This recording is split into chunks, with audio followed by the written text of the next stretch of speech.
Unos taquitos de madera o algo.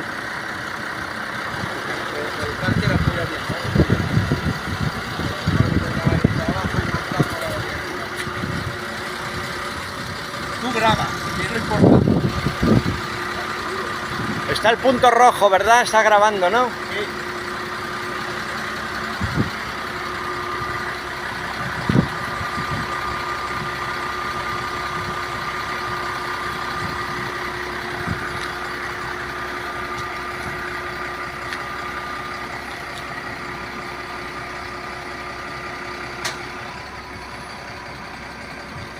¿Qué?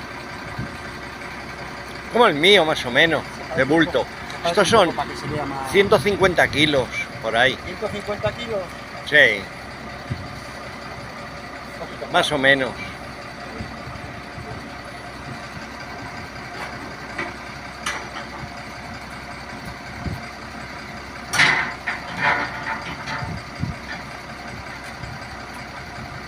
Un poco ambiente, un poquito...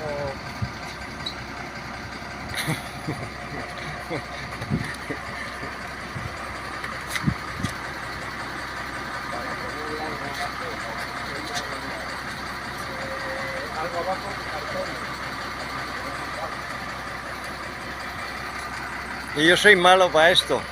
No grabo nunca. A mí no me gustan.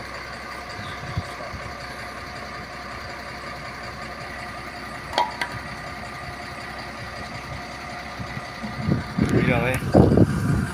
Bueno, pues el motor ya está fuera, ya se lleva para el mecánico y refit total. Lo vamos a poner, vamos, como de fábrica.